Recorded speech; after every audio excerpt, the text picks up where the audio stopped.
Welcome to the RotoWire Live Fantasy Football Show. As always, we're here 5 days a week. During the preseason, we'll take off Thursdays and Fridays. You can always catch the show on the replay on RotoWire YouTube. If you miss it, no worries there at all. We're going to have a couple of exceptional guests today. We're going to have Jorge Martine of both RotoWire and Yahoo Sports and Dave Kluge of Football Guys. You will not want to miss this show.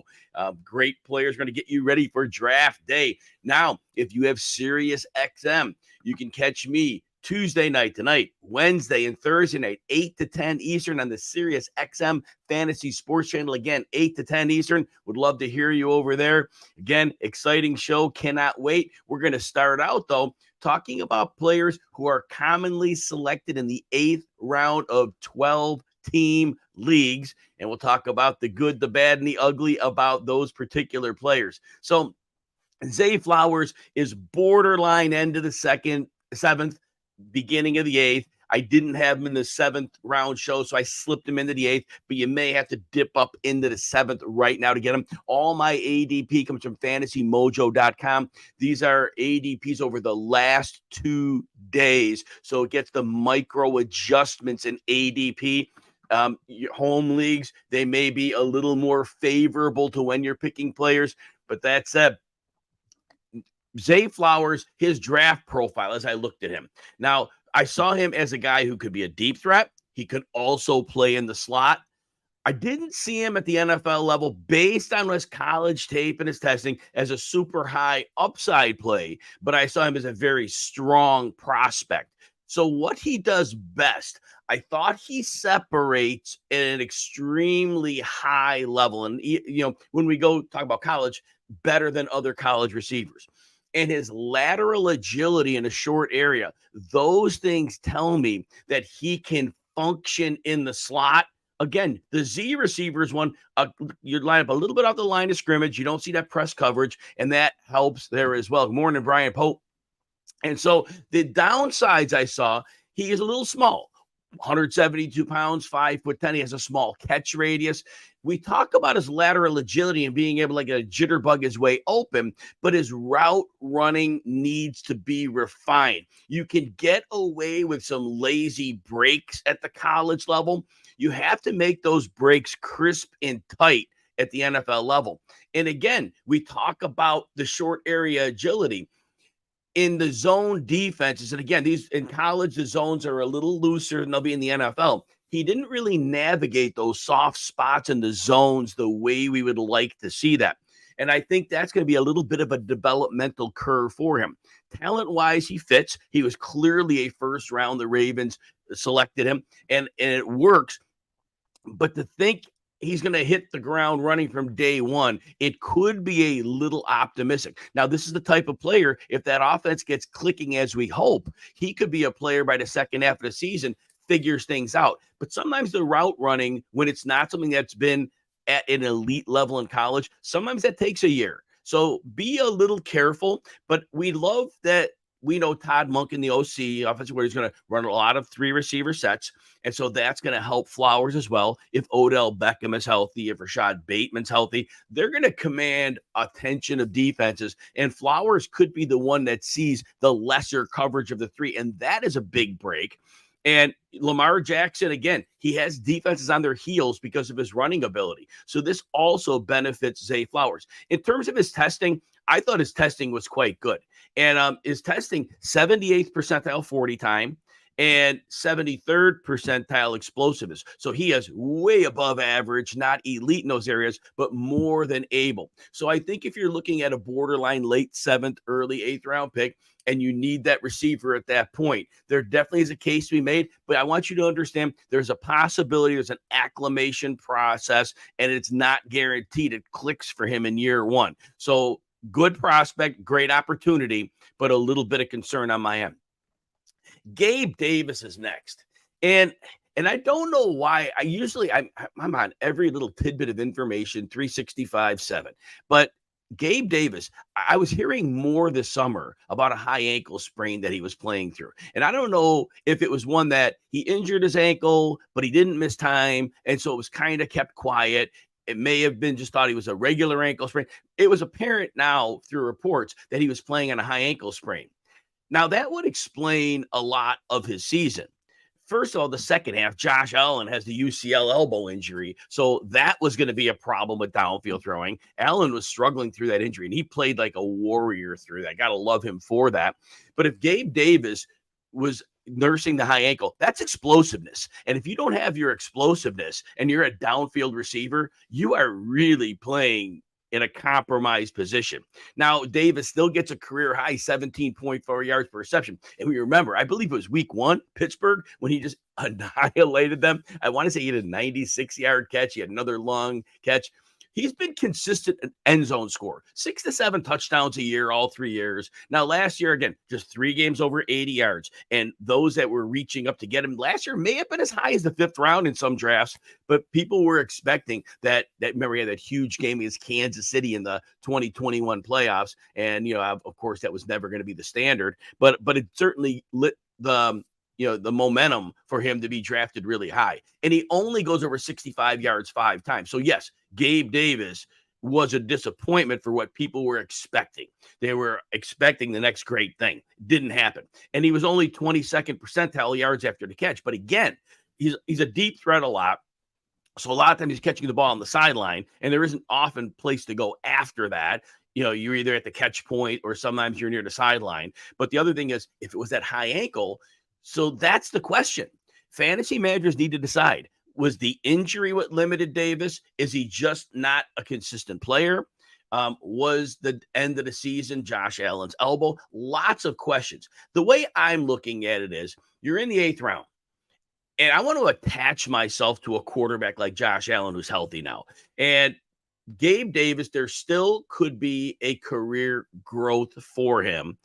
And I do think he's a potential player that there is a floor. There's a lower floor than we would like. But I do think if this offense could step up things in another level of unlocking a little more downfield game, and Dalton Kincaid would help with that. Because to get that, he's going to play the slot a lot. Shakir moved down the depth chart apparently, and I'm not sure how that worked. But if they could get a little more activity in the slot, defenses are going to have to worry about that, because Josh Allen is very good in the middle of the field. He worked really well a couple of years ago, Cole Beasley. And if they can get some more dynamism out of the slot, it's going to force defenses to not oversell on the downfield routes. It potentially loosens up defenses. So look, many will be out on Gabe Davis, and I get it.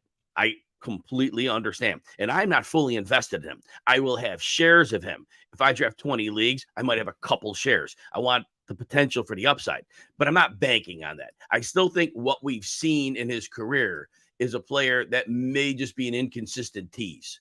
So personally, slight investment. More often than not, I'm looking for different players in that stage of the draft. Next player we'll talk about, Michael Pittman. I love Michael Pittman. I think he's a phenomenal football player. I think he uses his big body very well on slants.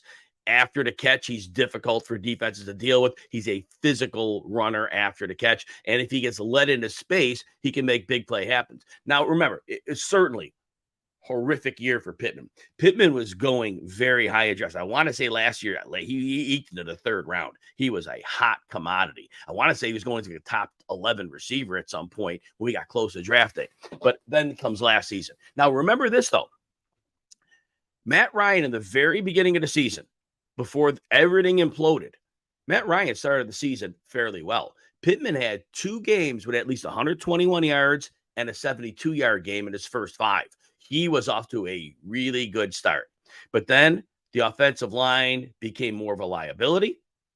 And then Matt Ryan realized that defenses now were going to challenge him. They were going to bring pressure because they weren't worried about the offensive line. And they knew Ryan is a statue. So the rest of, and Sam Ehlinger played a little bit the rest of the way, and I get all that too. So there were quarterback switches. Pittman only goes over 61 yards once the rest of the way. Week 11, he had a 75-yard game. So those big 100-yard games he had early in the season never happened again. And that's the memory we have of Michael Pittman. And then he scores 3 touchdowns on the year. 2 of those come against the Texans. Fair enough. Okay.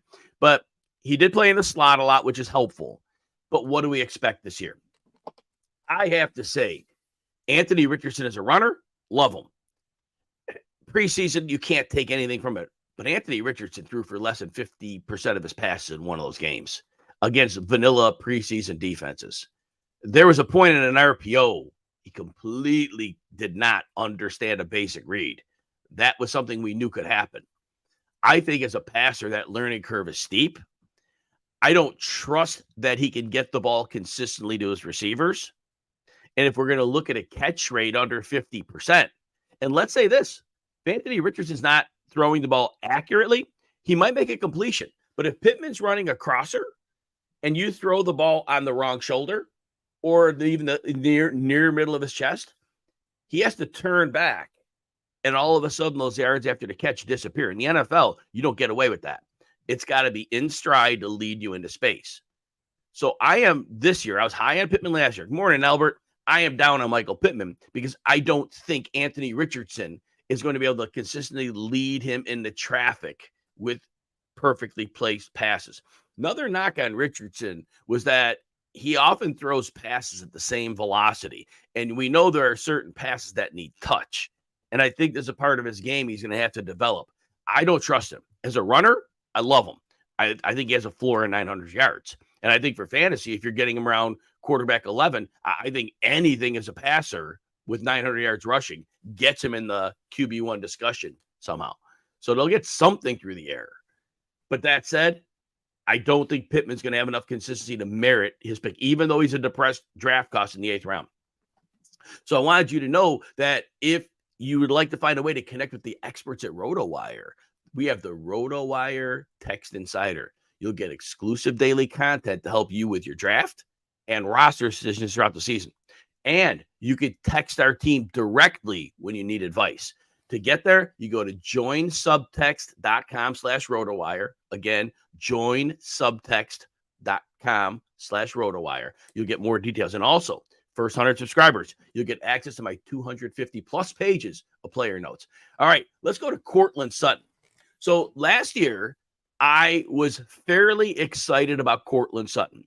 And my rationale was this. Now, Sutton hadn't had big seasons since 2019. He had 1,100 yards in 2019. But Russell Wilson, the one thing about his game that we know we've liked is his downfield acumen. And Courtland Sutton was more the downfield guy. Now, Tim Patrick ended up being at least as good at that point.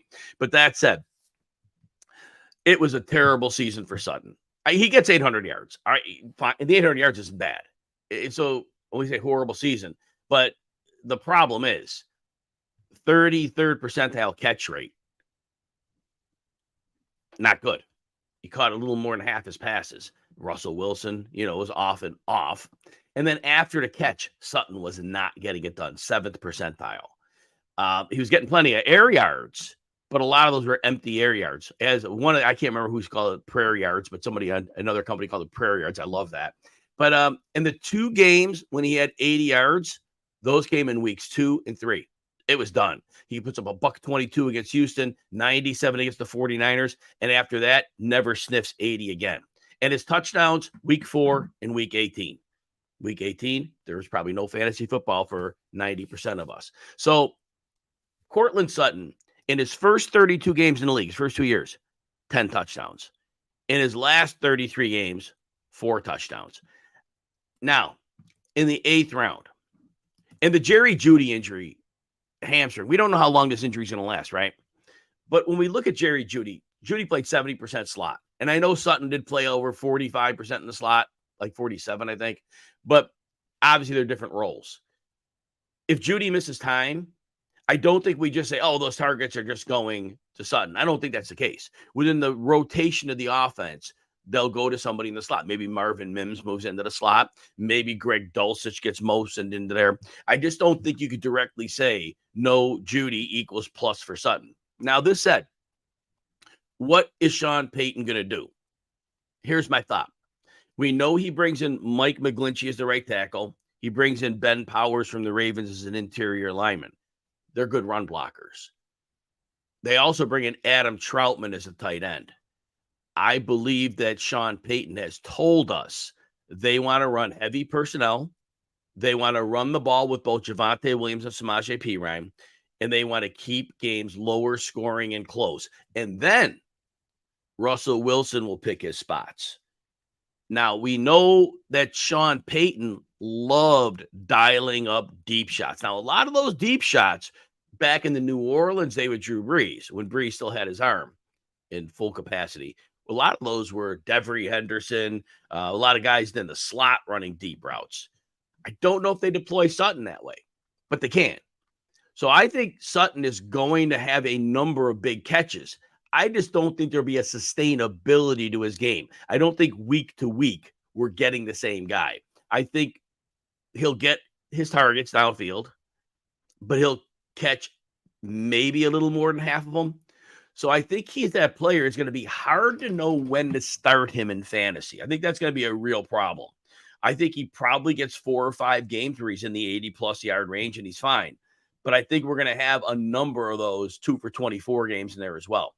I don't also trust Russell Wilson with another year. We just can't take quarterback age and say it's the end all be all. Every quarterback ages differently. Russell Wilson, his mobility drove a lot of his success as a passer in his younger career. He clearly, even though he lost weight this offseason, he is not the same level of running athlete he is. And I think defenses could do a lot to bother him. He did have a couple decent games down the stretch. Now, remember, that Kansas City game, it was something like 24-7 in the second quarter. Kansas City took their foot off the gas, and then Wilson all of a sudden looked great the rest of the way.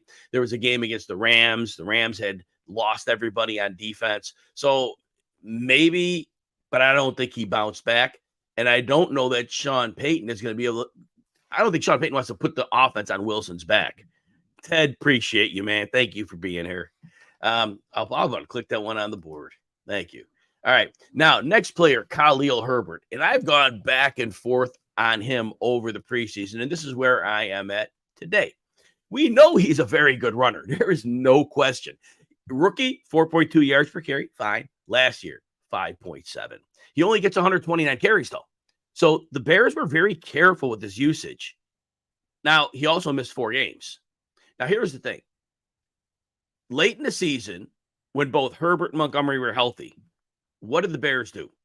Montgomery was not good. About 4 yards a carry. Maybe he was either 3.9 or 4.1. He was not getting it done. Herbert was. Yet, Herbert was getting less work than Montgomery. That concerned me. From an organizational standpoint, that tells me we love you, but we want to keep you fresh. And a lot of teams go committee, right? Now, the Bears bring in Deontay Foreman, and Foreman is a 230-pound back. Remember, 2 years ago, Derrick Henry breaks his foot. Foreman takes over as the lead guy. Very good. Last year, Christian McCaffrey gets traded. Foreman, very good. So Foreman's the bruiser. If they don't want, Herbert's the number one guy right now. He is definitely their number one guy. And here's the thing. If Herbert is going to have his carries limited, he may still be fine. And as an 8th-round pick, that's at that point, okay, I hope you're getting me 14 to 16 touches a game because that's going to be big. Now, he hasn't seen a lot of targets in 30 career games. Now, his snaps were down, okay, but only 28, less than a target per game. And he's the kind of guy that you could see he would be a good receiver. They haven't used. Now, Montgomery was a decent receiver, so maybe there's that. And I know Uncle Ted loves Roshan Johnson, and I'll be interested to see how that pans out. I just keep going back to draft day. Your GM, that is the one time all year he paints the best possible picture about his draft pick. And what did he say about Roshan Johnson? First thing, high character leader. What's the second thing he said? Special team staple. And then he's finishing out the discussion, and he goes, he can block a bit. He didn't say anything about Roshan Johnson's run. And of course, Roshan Johnson crushed it at college. He's bigger than everybody there, right? At college, we see all kinds of gaudy numbers all the time. And if you're a change of pace to Bijan Robinson, change of pace runners, we see it in the NFL. Change of pace runners blow up because defenses are playing at a certain speed. Now you bring in the counterpunch. Counterpunch always looks great. And it's the same way in college, right? So yeah, Bijan in the game, and now Bijan's not, and the defense like, no Bijan. So it's interesting. So Jake, it depends. I have like a list of players I have to get through that I have guests on at the bottom of the hour. If it's in the context of what I'm talking about, you can always DM me on X or Twitter at Jim Coventry. And I always will answer your questions there. But you drop a question. If I can get to it, I will. If I can't, I'll try. So Uncle Ted, that'll be interesting. Felix Jones is a good comp. Felix Jones is definitely a good comp. And I don't know what to make of Bijan. I never know with rookies, it's always a tough call for me because when we look at these guys come in, they haven't played an NFL game yet. And how much was it you beat boys in college, but now you're playing against men. And sometimes it's an easy, seamless transition, and sometimes it's not. So, and that's why draft-wise, I haven't really done shares of Bijan because I really don't know what we're getting there, So it'll be interesting. It's going to be fun to watch, but there's so much uncertainty. It's tough, right? Anyway, Herbert's the lead guy. I see a scenario, and the Bears beat writers have talked about this, that over the course of time, they're expecting a hot hand approach. I could see that. I could see that nobody in that whole group is going to be like the guy. So I think all three of them get work. I do think all three of them will eventually get work. You got, there you go. That's the Roshan. So Felix Jones was like hyper explosive. We'll see. Interesting point. I like it. All right, Dalvin Cook is next. So I'm going to point out, Dalvin Cook, he still put up big yardage last year. He got work. So that was huge. Second half of the season, he wasn't the same guy. He was showing decline. Career low on the season, 4.4 yards per carry. And say what you will about the Vikings line, they graded very well in run blocking last year. It was a solid group. And after he was strong in the first half of the season, he had 42 or fewer rush yards in 4 of his last 7 games. He was not the same runner. It was clear. And he was breaking tackles, right? 64th percentile. But this is where he got drop off. He used to be great after contact. 49th percentile. That was something that we saw that Dalvin Cook lost. Now, as a receiver, he was still really good. He was very dynamic as a receiver. 70th percentile yards after the catch. So now he comes in to the Jets. Now, the Jets line, there's promise, but there's concern. Mekhi Becton is named the starter, but we've seen him one game in the last 2 years, I think. And his health has always been a question, so we don't know how that works out. Dwayne Brown on the left side is like 38, and he had a little decline last year. Interior line, we got Elijah Vera Tucker. That helps. Overall, I don't know how dynamic the line's going to be. But here's what a beat writer said. I believe this from the Jets. It's a dialed-in beat reporter. Beginning of the season, it looks like Dalvin Cook probably sees a little more work than Breece Hall. And then it's going to begin to get close. And then the beat writer believes that if Hall's knee is good about halfway through the season, Hall is the clear number 1, which he should be. And now Dalvin Cook is just kind of a change of pace at best. So if you're drafting Dalvin Cook in the 8th round and you're counting on first half production, and look, players are sometimes fresher in the first half before they go through a grind. So it could be fine. But I am nervous. Another year of decline from Dalvin Cook. He's in another system now. I'm very nervous about Dalvin Cook because I do see the decline, and it doesn't get better for running backs, and the situation isn't better. So I'm nervous about him. Hey, if you're enjoying the show, please consider hitting the like and subscribe button. I'd appreciate it greatly. I know my bosses would let them know that you appreciate the show. It helps me out quite a bit. Thank you.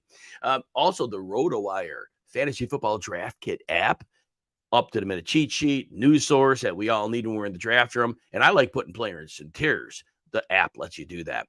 And currently, the RotoWire Fantasy Football Draft Kit app is the number 1 paid sports app in the Apple Store. Check out why. All right, let's go to a few more players. Bottom of the hour, we got Jorge Martine coming in. 45 after the hour, Dave Kluge. We have a good group coming in. We're getting you ready for those drafts. Brandin Cooks is next. So I am willing, as Brandin Cooks is 30 now, I'm willing to say last year he was a disgruntled employee in Houston. He wanted out at the trade deadline, didn't get out. Davis Mills was the quarterback. The offense was just in disarray. Cooks played well 2 years ago, but I think his unhappiness with the team really became problematic.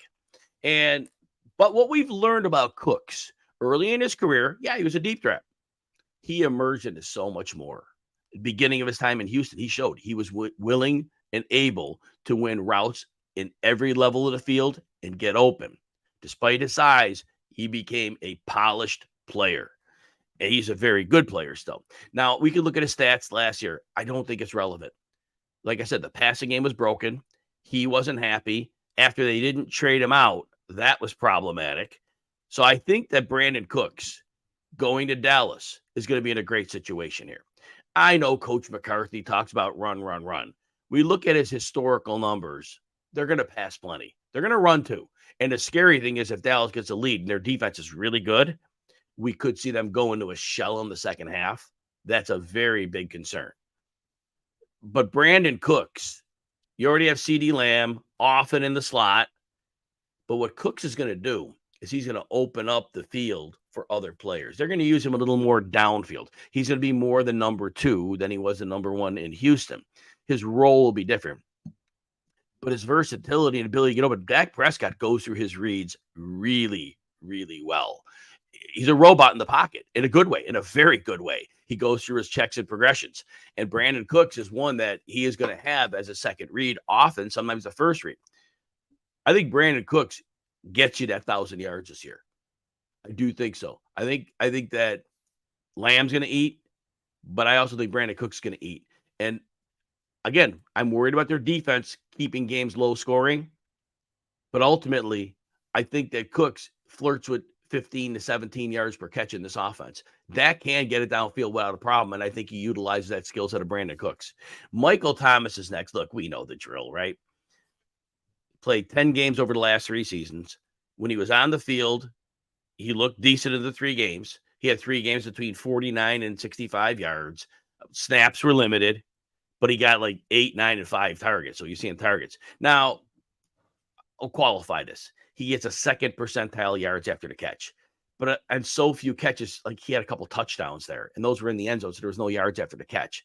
So I don't think he's second percentile yards after the catch. But to say he's 20th at this point after the foot injuries, I think that's realistic. And also, I don't see a world where he's getting that 150 to 180 targets, whatever it was that he got in the day in his career. So I think people are drafting on the hopes he's still like Michael Thomas. Between the age, the missed time, I'm concerned. So I'm very concerned about him. All right. Let's talk about Antonio Gibson. I'm going to make this point. Eric Bieniemy now is the offensive coordinator. I know Brian Robinson's the early down back. Eric Bieniemy is a very smart man. He's a very good coach. He hasn't gotten a head coaching opportunity as an OC here, but he's out of Andy Reid's shadow. He needs to put up something big on offense. For that to happen, Brian Robinson gives you very little ceiling. He'll get his carries. I think Gibson sees some of the rushing work, and I think that Gibson is used dynamically as a receiver in this offense. J.D. McKissick and his 40 targets in half a season before he got hurt. It's gone. Gibson sees 58 targets and 46 catches last year. I think he can flirt with 65 to 70 catches. And as a PPR in the 8th round, I think that's a running back you're targeting. Quentin Johnston's next. I think he is in a perfect situation. 6'4", 215, yards after the catch, big body to shield defenders. Defenses will never make him the focus. We already know. We got Mike Williams, we got Keenan Allen, Austin Eckler out of the backfield, maybe even Gerald Everett.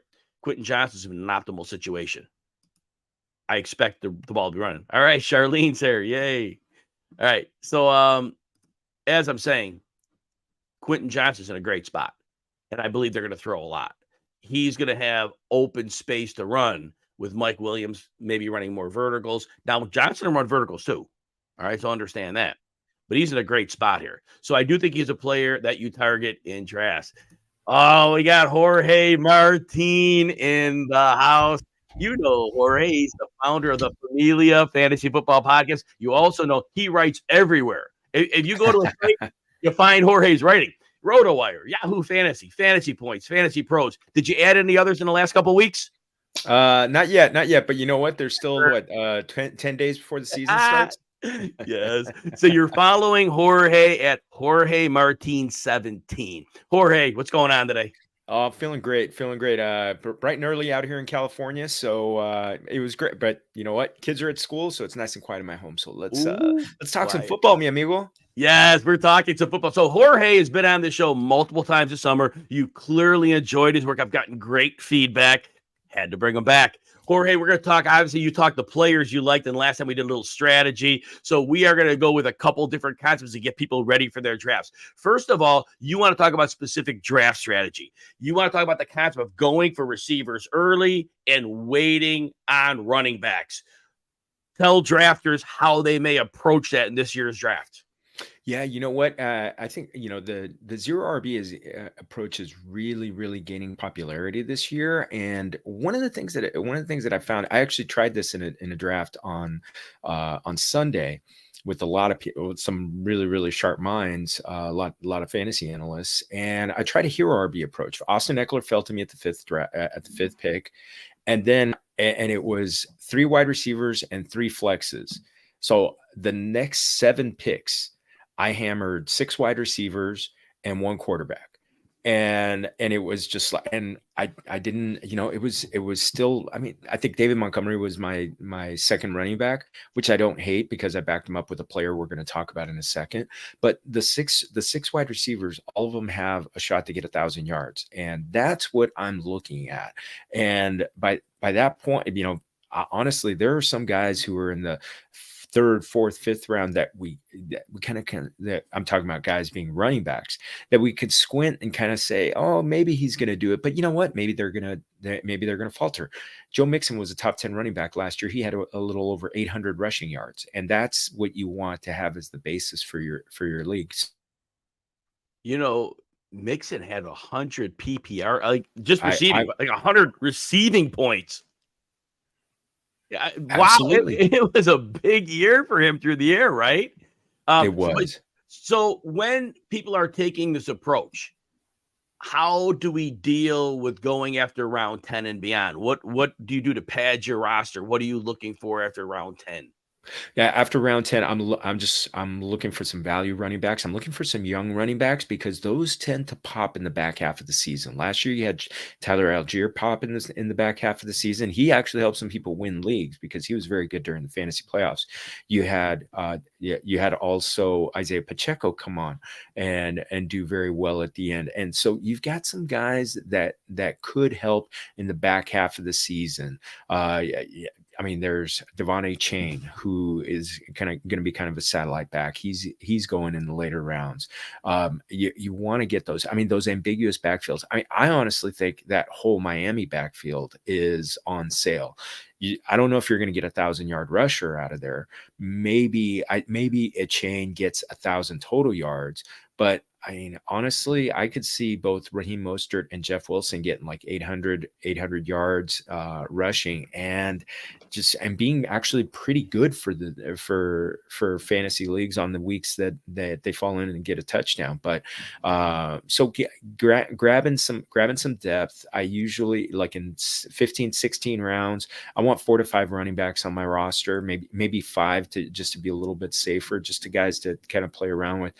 Another guy I want you all to keep an eye on is Roschon Johnson back half of the season. I mean, Jim, you're in Chi-Town, so they're I don't know how much I know they're talking up Khalil Herbert because of that long touchdown that he had in the preseason, but Roschon Johnson, he's that bigger back. He's the one. He's also got great pass protection, so he's a guy to keep an eye on. And I'm gonna tease one of the. I'm gonna bring up one of the guys that I'm going to talk about. One of the guys. Talk about player now.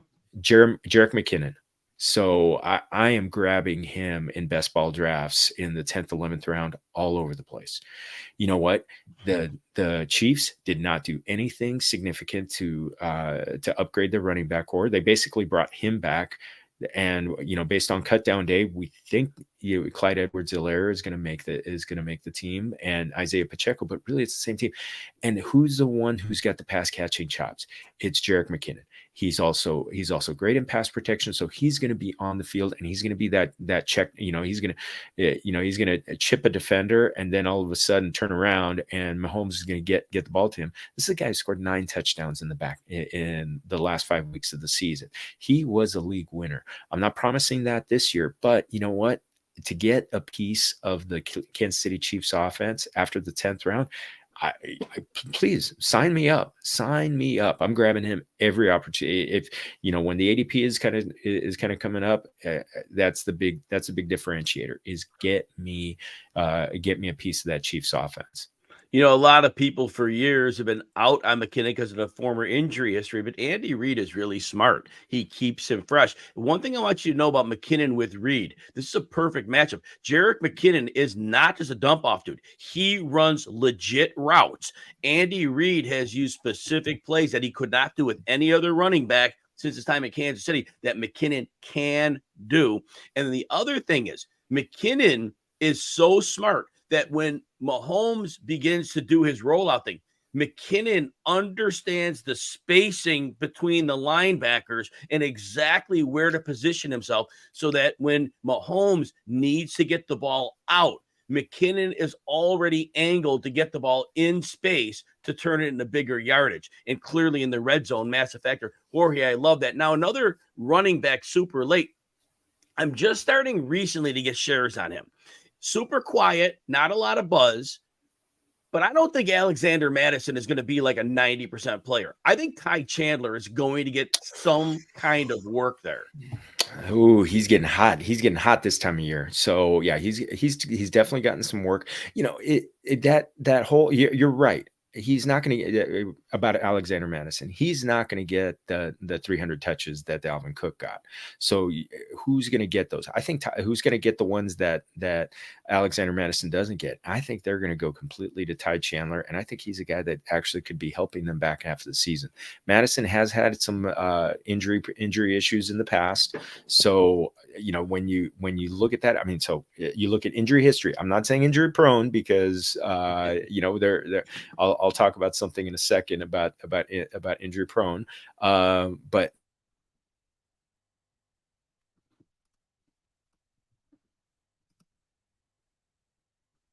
Did we just freeze? Did we just freeze here? We froze. I'm back. We're back. I hear yes, we're back. We're back. I'm sorry. Go right ahead. Oh no, I was just saying that Ty Chandler could be really the big beneficiary of if Alexander Mattison misses any time, or just the fact that they just need someone who's been who's a refresher. Madison has done well in spots, but he's not the guy. I mean, are we really going to expect him to get 15 to 20 touches every week? I think it might be more like 12 to 15 would be the optimal amount to keep him fresh. And I think Ty Chandler is going to be able to get plenty of touches in return. Yeah. So that's, again, super, super late. But when you want these late running backs, like Jorge said, that have a chance, he could be on that list. Now, since you were talking to sleepers here, we'll get back to the quarterbacks in a minute, but I want you to talk, since you talk about McKinnon, talk about Sky Moore on the same team as a receiver. What do you think about Sky Moore this year? Oh, Sky Moore. I mean, who's the person who's going to be taking the Juju Smith-Schuster role? It's over 100 targets that came Juju's way last year, and Juju even missed a little time. So there's a little bit there's some meat on the bone left there for them. Sky Moore, second year. What happens with receivers in their second year? Travis Kelce basically redshirted his rookie year. Second year, he becomes a tight end one. Tyreek Hill, he showed flashes as a rookie. Second year, he's one of the top 10 wide receivers in fantasy, and he's become a superstar.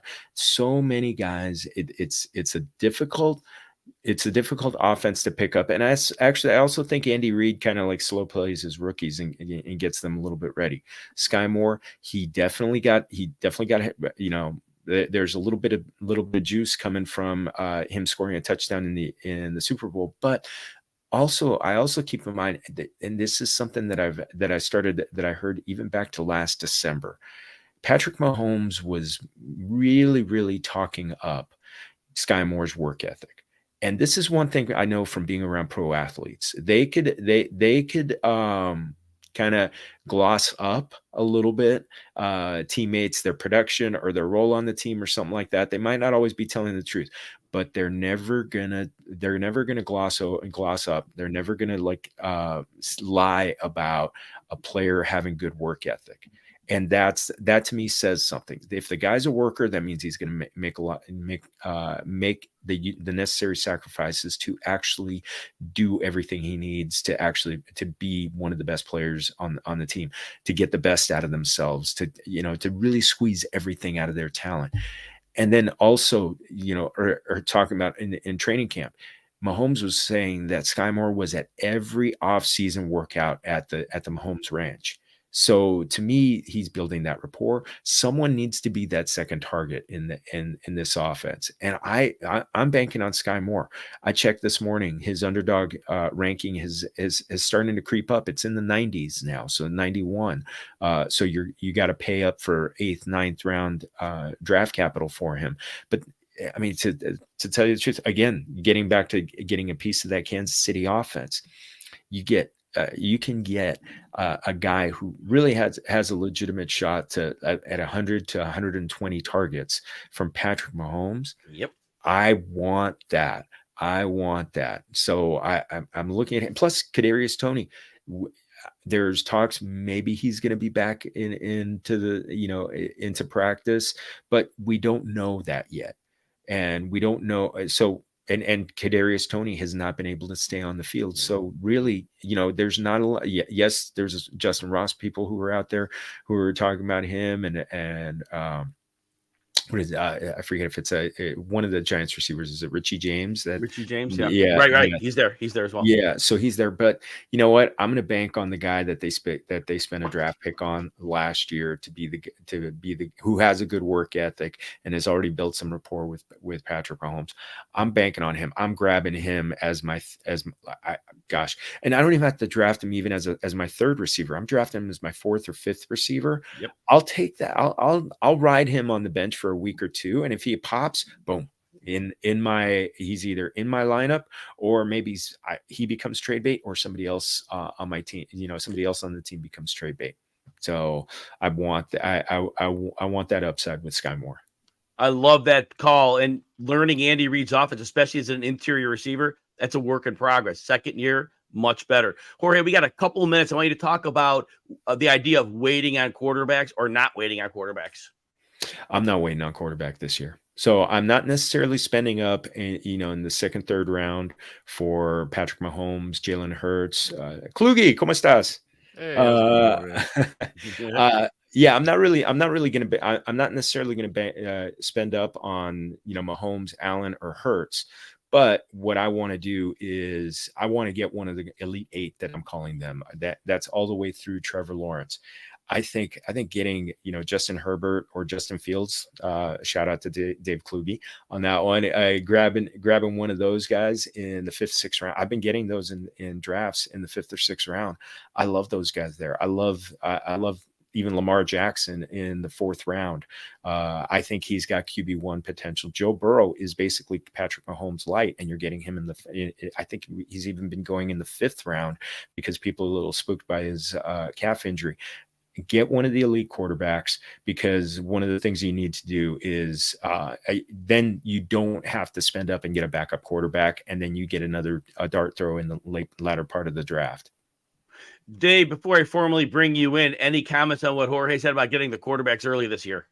That has been my mindset all offseason. And I understand why these quarterbacks are moving up in drafts this year, because once you get into the 3rd and 4th round, the wide receivers and the running backs aren't that great. Like, it falls off a cliff pretty quickly. So people just say, hey, why not get Jalen Hurts and why not get Josh Allen? But everything Jorge said, I don't think there's a huge fall off between those guys and the production you can get from Justin Herbert, Justin Fields, Joe Burrow, Trevor Lawrence. And if you really want to kick it down the road, even if you want to take a flyer on Tua Tagovailoa or Deshaun Watson, I think that there are a lot of really good quarterbacks this year. So I understand the appeal of reaching for these guys early, but I prefer to wait and get some of these later guys that still have good upside.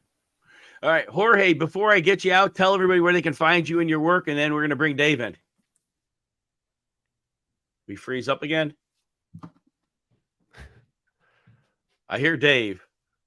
Yeah, I think Jorge might have froze here. All right, so we're going to move Jorge out, and there we go. And now we got Dave in the house. Dave, so happy you're here. Dave Kluge of Football Guys. You're following, of course, at Dave Kluge, Kluge. Definitely doing that. Dave, tell everybody what's going on. Not too much, man. Just getting excited for the season. I was actually just in Chicago last weekend.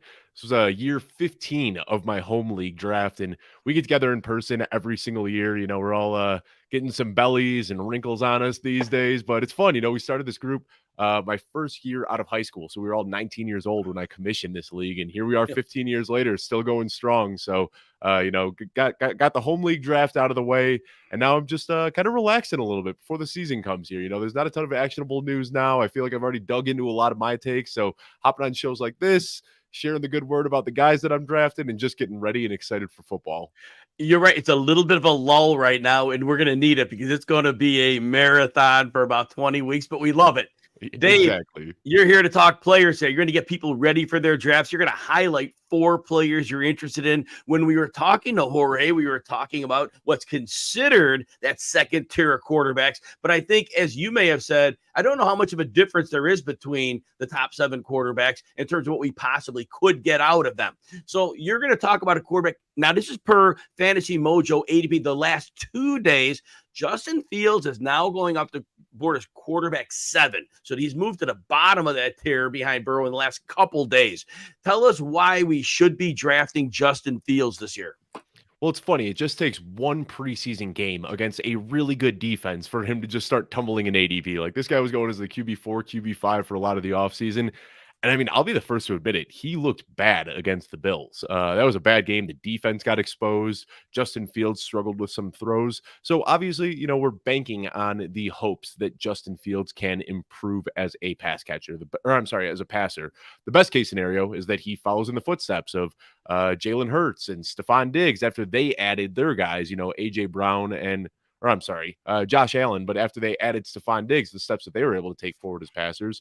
So that's what we're hoping for with Justin Fields, but his floor is so safe because last year, with no weapons whatsoever, Jim, I know you're a guy that watches all the games. If you watch those first 5 or 6 weeks of the Bears season last year, it was terrible, man. They were running like a high school offense, 25 plays per game. They were afraid to throw the ball. So I just kind of throw those early weeks out of the season. It was the first time in Bears history that they had a new coach, a new general manager, and a new week 1 starter. The first time in Bears history.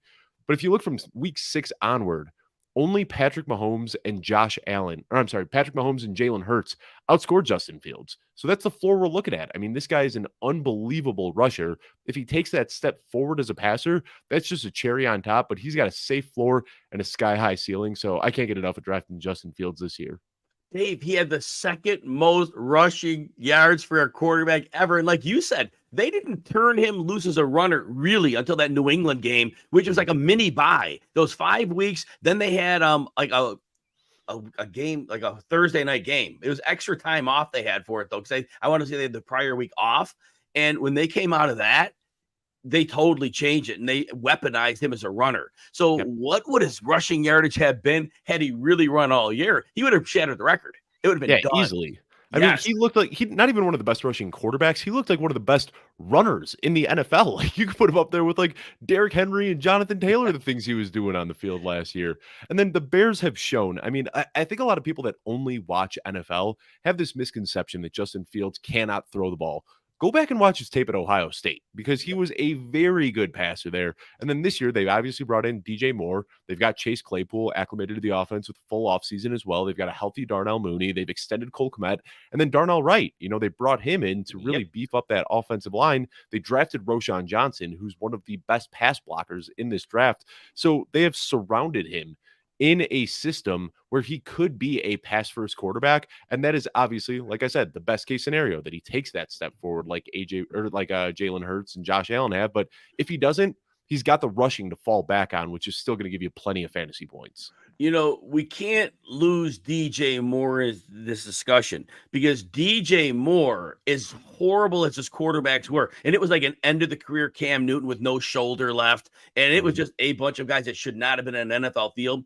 And for 3 of those 4 years, DJ Moore went over 1,150 yards. The touchdowns they weren't scoring points. This is an elevator of quarterbacks.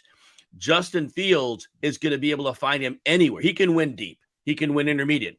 You get the ball in his hands, and this just isn't preseason. Last year, he didn't do well after the catch because passes were behind him. You got to lead a dude into traffic to get him the yards after the catch. So he was 22nd percentile last year. Fields is going to be able to get the ball to him on time in the right place. DJ Moore is elevating Fields. I'm with you. Fields, fine. Watch the preseason game. Throw shade on him. This is a guy that has a chance to be right there with those top 3 quarterbacks. Great call on that, Dave. And I'll say, even if you look at the preseason games, DJ Moore had 2 catches, and one of them was a screen pass that was thrown way out of his frame that he caught and ripped off a 60-plus yard touchdown after it. And then if you look at the big play that he had on Saturday against the Bills, it was thrown down at his feet, and he had to sit down, catch the ball, stand up, and then ripped up another 30 yards after the catch. So he can do things that no wide receiver that's ever played with Justin Fields can do. Yeah, and just last thing I'll say, you think what you want about DJ Moore. He is a legitimate NFL number 1 receiver, not small room like Devontae, but in the tier maybe number 10. Yeah, he is that good. You just haven't seen it yet. All right, now you're going to go to the running back position now. And after 20 running backs are off the board, there's still some good options out there, Dave. Currently, running back 22, pick 63. So you're just into the 6th round early part in 12-team leagues. J.K. Dobbins is sitting on the board in most drafts. Tell us why we should be attacking J.K. Dobbins. Well, first of all, I think people forget how good his pedigree was. I mean, he came into a loaded class. If you look back at that 2020 class, Jonathan Taylor, DeAndre Swift, Cam Akers, J.K. Dobbins, even Clyde Edwards-Helaire somehow snuck in the first round of that draft. Maybe not the best call, but, there were a lot of really highly drafted running backs in that class. And J.K. Dobbins, he had a really slow start to his rookie season, but after week 11, in his rookie year, he saw a huge uptick in touches and averaged almost 90 yards per game. He had 7 touchdowns in 6 games, and he was doing that on just 13 touches per game. I mean, just wildly efficient with the touches that he was getting. And then going into the next year, a lot of people were in on the J.K. Dobbins hype because of the end of his rookie season finish, and then his ACL, LCL, hamstring, meniscus. I mean, just shredded everything in his knee. Missed all of 2021, started the 2022 season on the PUP list. And when we saw him come back last year, he didn't look like himself. Like he was limping. His knee was still stiff. He re-injured himself, came back in week 6. Or I'm sorry, he re-injured himself in week 6, didn't come back until week 14. And even when he came back in week 14, he still didn't look like himself, but he was still averaging over 14 touches per game. They were giving him more touches when he was like gimping on that sore knee than they were in his rookie season. And he averaged 1.1 rushing yards over expectation per attempt. That was 5th best in the NFL. Khalil Herbert, Nick Chubb, Tony Pollard, Travis Etienne, and then J.K. Dobbins. So even when he was injured, he was still one of the most efficient running backs last year. And now he gets to go into a new offense. I don't know if you've talked about this much on your show, Jim, but Todd Monken is going to completely revamp this Ravens offense. There's going to be passes to the running backs. So we've got a hyper-talented guy 2 years removed from the injury in an offense where he's going to catch a lot of passes. J.K. Dobbins could smash that RB22 ADP this year. Dave, when you talk about the new offense, whenever he's been on the field, Dobbins, it's been against loaded boxes because they were running 21, 22 personnel, 2 running backs. They had Patrick Ricard in there. They put a second tight end. There was no question they were running the football, and J.K. Dobbins was getting it done. Monken is supposed to bring in many, many, many more 3 receiver sets. What that's going to do is this: more defensive backs on the field, less loaded fronts. J.K. Dobbins, for the first time in his career, will not run against loaded fronts. And the other thing I want to add, Dave, you talked about those last 4 games he played. Do you know in those 4 games he averaged 7.48 yards per carry? Now, he won't do that again, but it was sick how well of a runner he was down the stretch. And this is a screaming discount on him. And I'm not worried about the health. The ACL was the ACL and everything else he's hurt with that. I believe he could be a number 1 running back, like an RB10, RB12 guy, getting him outside of 20. Final words on him? Yeah, I mean, it's just if you look at the data, running backs when they come that first year off of an ACL, their production dips dramatically, like 20 to 30%. You look at year 2 off the ACL, and that's when we see these guys bounce back. This is year 2 off the ACL for J.K. Dobbins. I'm all in. Actually got the shirt on today. That's how much I like this guy. Yes. Yeah. So hopefully we're not in the same drafts because we fighting over them. But I suggest to listeners out there, make it a priority to get, if you're multiple drafts, get some shares of J.K. Dobbins. The cost is beautiful. We're going to go to wide receiver next. And so, Dave, I've been going back and forth with people because I prefer I think Devontae Adams is still like an elite receiver. He's going later. And I think Garrett Wilson could be in for like an immense superstar season. But you're with the majority here. And you believe that Amon-Ra St. Brown at wide receiver 6, picks 10 is the player to have. And I love when people give the case because it's important. People hear my side. I want people to hear other sides of the story and tell people why they should be investing in Amon-Ra St. Brown with that premium pick. Yeah, and I mean, he's been getting steamed up draft boards. I've had him as my wide receiver 6 for the majority of the offseason. I was getting him consistently in like the middle to late second round a couple of months ago. Now, sometimes you got to pay up for him with a late first round pick if you want him, but I think he's still worth it at that price. If you look through his first 2 seasons, he's tied with Justin Jefferson and Michael Thomas for the most receptions through a player's first 2 years. Now, he did that being a part-time player in his rookie season and being injured for a huge chunk of year 2. And I was quick to dismiss his rookie season breakout because TJ Hawkinson and DeAndre Swift were both hurt. Exactly. Yeah. And I just kind of wrote it off. I said, it's not going to happen again. But we saw it last year. Before he got injured in week 3, only Cooper Kupp and Stephon Diggs had more fantasy points than he did. So last year, I said there's kind of some context missing from his season. He was hurt for a bunch of games. He was limited in some of those games when he did return. He left some games early. But if you look at the 12-game sample of games where he wasn't limited and played a full snap share, he averaged 19.7 points per game. That would have been the wide receiver 5 last year. It was Cooper Kupp, Justin Jefferson, Tyreek Hill, Devontae Adams, and then Amon-Ra St. Brown. The biggest knock against Amon-Ra is that he's kind of a gimmicky guy. They scheme him up touches near the line of scrimmage. But we saw late in the year last year, he was able to start winning deep. And now we're seeing that in camp where he's consistently running deeper routes. So what I see is a lot of like Cooper Kupp. Early in his career, he was getting these scheme touches close to the line of scrimmage. Then in 2021, he started winning deep. And then all of a sudden, we're getting 25 points per week out of him. Now, I don't know if Amon-Ra St. Brown has that type of ceiling, but he's making that step in his development. And I think he has just as good of a chance to finish as the wide receiver 1 as anybody else. Very compelling case, Dave. I'm glad you presented it to the audience. Definitely make that consideration near the end of your first round. You have one more player. And again, helium, right? This player's stock earlier in the preseason. You could get this player. I think you can get him for tight end 6 or 7. It was about 2 months ago. You probably could get him there. You're paying tight end 3 prices for Darren Waller. He may well be worth it. Tell us why.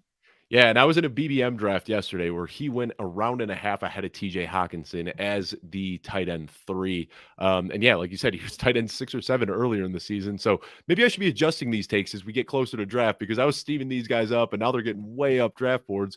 But if you watch that preseason game, he was the wide receiver 1. And these are the types of guys that you want to target in fantasy, the guys who play tight end, but are their team's number 1 pass catching option. We saw it for years with Mark Andrews. We've seen it for the last decade now, basically with Travis Kelce, and Darren Waller is going to slot into that same type of role. I mean, he is the by far biggest man on the offense. We've joked about it all offseason. They've got all these tiny little slot receivers, and then we've got a 6'6", 260-pound Darren Waller who can run a 4.46 40-yard dash. And I think that the offense in the passing game is going to funnel through him. So really, this is kind of a more of a macro take, but I think there's 3 guys that stand above the rest, and it's Travis Kelce, Mark Andrews, and Darren Waller. I want to try to leave my drafts with one of those 3, and if I can't, I don't want to fall trapped to kind of the tight end dead zone this year. I think Dallas Goedert and TJ Hawkinson, they lack that high-end athleticism that can get them into like an 18-point-per-game season like these other 3 have. So really for me, I want Travis Kelce, Mark Andrews, or Darren Waller. And if I can't get one of them, I'm okay waiting until like round 12 or so until I get my tight end. Now, Dave, there's one more question I want you to answer about Waller. A lot of people bring up the fact he's missed like 8 and 6 games. He's over 30, recovery from injury. Are you good with the risk? Do you think it's not a risk? Are you just like the upside so good you can't pass it? Just tell us about that. Yeah, so I always bet on modern medicine. That's kind of my joke. Medicine is projecting progressing so quickly in today's day and age that I'm willing to bet on it. And I talked about J.K. Dobbins. I'm willing to bet on J.K. Dobbins. I'm drafting Darren Waller this year. Keenan Allen is another priority target of mine in the late second, early third round. So I'm okay drafting these guys because I think that the worries about injuries get so baked into their ADP that it pushes them down. If we knew with absolute certainty that Darren Waller was going to be healthy for 17 games this season, I think he'd be getting drafted back to back with Mark Andrews. Dave, realistically, if he puts together a full season and Kelsey has even a slight dip, Waller could be the tight end one. That could happen. That wouldn't. I don't think that would stun anybody. But those couple things would have to happen. But it could. And it's if you're making that bet, you want, especially in like a league where you're in a tournament where you're trying to take on a lot of teams, having that upside is really, really important. Dave, pitch your stuff. I want everybody to know everything you got going on so they can keep up with your wonderful work. Yeah, really easy these days. You can find all my content over at Football Guys. I got the Football Guys Fantasy Football Show, which we are ramping up in volume right now. In season, we're going to be doing 6 shows a week. You can check that out at youtube.com/footballguys. And then all of my Twitter, you can find at Dave Kluge. If you're into jokes and memes and sarcasm, you'll probably like me. And if you aren't into that stuff, you probably won't like me. But hey, I have fun on Twitter. Now, as you should, look, this may be football, and for a lot of people, it's serious. If we don't have fun, it ain't worth it, right? Exactly, man. We should be having fun here. I don't understand why people make like fandom and fantasy football like a hateful, negative experience. We should be having fun. Football is fun. Fantasy football is fun. Let's have some fun with it. 100%. So before Dave was on, we had Jorge Martine. We'd like to thank Jorge for coming in before his internet crapped out on him. But Jorge's awesome. Glad to have him. Remember, you're following Jorge at Jorge Martine 17. And obviously, I'd like to thank Dave for being here. And remember, Dave Kluge, you said it earlier, follow him here on Twitter and at Football Guys. Appreciate you talking football with me, Dave. Thanks to everyone out there for joining us. Join us again Wednesday, 11 a.m. Eastern on RotoWire YouTube. My guest will be another great fantasy analyst and friend, Danielle Dubois of 7 News Boston. Have a great day, everyone.